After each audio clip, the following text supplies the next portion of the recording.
After a big upset in Haryana Assembly elections, Congress is analysing what went wrong.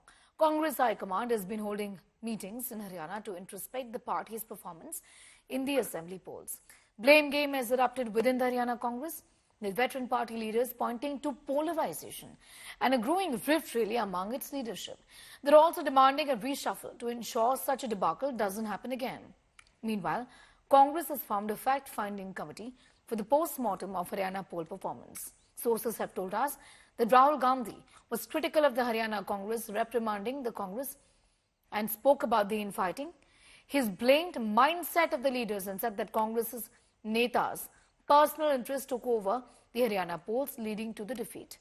BJP has taken a jab at the Congress's Haryana debacle, saying that Haryana has rejected Congress for its politics of hate and no fact-finding committee can change that reality.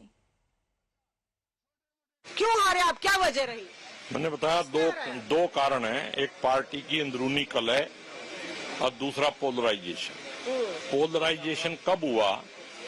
जब कांग्रेस सरकार ना कह के हुड्डा सरकार की narrative बन गई कि हुड्डा सरकार बनेगी, तो उसको बीजेपी ने भुनाया लोगों में, जो नॉन जाट था उसके अंदर, तो उसका असर हो गया, उससे पोलराइजेशन होके, वरना हमारा इलेक्शन तो बहुत आगे था।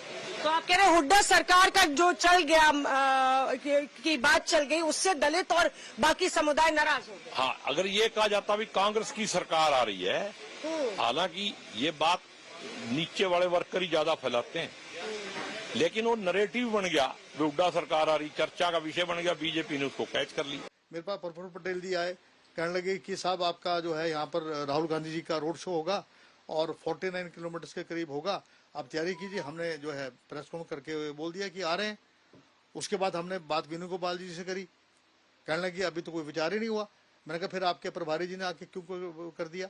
उसमें जो कैंपेन कमेटी में जो फोटोज आप लगे हैं, उसमें वैश्य समाज का भी होना चाहिए था, उसमें ब्राह्मण समाज का फेस भी होना चाहिए था, उसमें ओबीसी का भी होना चाहिए था, जो नहीं था। मेरी फोटो की बात नहीं है, मेरी फोटो तो होनी चाहिए थी, क्यों मैं ओबीसी का चेयरमैन हूँ। हरियाणा में तो हो, बाकी जगह हो ना हो, मुझे कोई दिक्कत नहीं है, बाकी जगह भी होनी चाहिए। हम खुद लड़ रहे थे, अपने दम पे लड़ रहे थे। हम ही फोन कर रहे थे, जो हमें बुला रहे थे कि आप मेरे क्षेत्र में आइए। पीसीसी की तरफ से किसी की डिमांड नहीं आई कि आपको बुलाया जा रहा है। तो आप ये बताइए कि राहुल गांधी जी का प्रोग्राम कैंसिल हो जाता है, शैलजा जी का प्रोग्राम कैंसिल हो जाता है आने के लिए, तो इस तरीके से जब मिसमैनेजमेंट होगी, तो मेरा तो ये मानना है कि पूरा ओवरहॉलिंग होना चाहिए। आपका पीसीसी जी पूरी ओवरहॉल होनी चाहिए। सीएलपी को जो है नए फेसेस लेके आए। देखिए, हरियाणा में हमारी जीत निश्चित थी, क्योंकि अब सब जानते हैं कि किसान, जवान, पहलवान सारे इनको खिलाफ चले गए थे। बीजेपी पार्टी बुद्धिमानी से जात पात की जो समीकरण, उसको मद्देनजर चुनाव की गणित इस तरीके की अपनाए थे, जिसके चलते हमारे हार का सामना करने पड़ी। तो इसलिए मैं कहते हैं कि जो माइक्रो जो कास्ट सिस्टम है, जैसे कि जाट वर्सेस नॉन जाट, और इसके ऊपर जो उम्मीदवार चुने थे बीजेपी पार्टी, ये बड़े धुरंधर तरीके से उन्होंने चुने थे, और सारी चीज हमारे पक्ष रहते हुए भी हमें हार स्वीकार करने पड़ी। हरियाणा में सीपीएम को हम लोगों ने एक सीट दी, आम आदमी पार्टी से हमने चर्चा की थी, लेकिन अंत में वो सेटल नहीं हो पाया मामला। और जम्मू कश्मीर के अंदर भी हमारा अलायंस था, इंडिया अलायंस, जो राष्ट्रीय अलायंस है, इंडिया अलायंस पहले की तरह मजबूत है और मजबूत रहेगा, इसमें कोई किसी को शक शुबा नहीं होना चाहिए।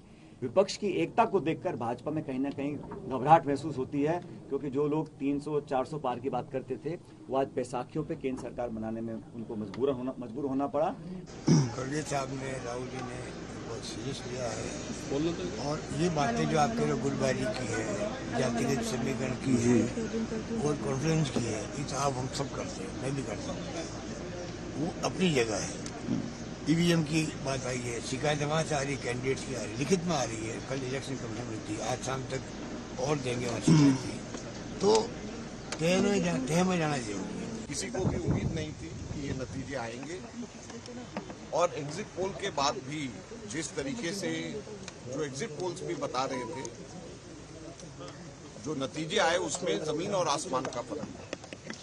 तो हम लोगों ने उसकी चर्चा करी, अलग अलग कारण क्या हो सकते हैं इसके ऊपर चर्चा करी और इसके ऊपर हम लोग आगे और कार्रवाई करेंगे, जिसके बारे में वेणुगोपाल जी बाद में आपको विस्तार से बताएंगे। जब इनको सूट करता है तो एग्जिट पोल ठीक है, जब नहीं सूट करता तो एग्जिट पोल गलत है।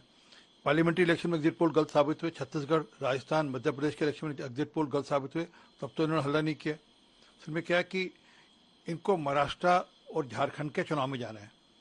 अब ये कैसे जाकर किस मुंह से चुनाव में जाएंगे, क्या करके हरियाणा हार गए। अब वो झेम हटाने के लिए आप कभी एग्जिट पोल पर कभी दोष लगाएं, कभी आप ईवीएम पे दोष लगाएं, कभी आप किसी सरकारी तंत्र पर दोष लगाएं।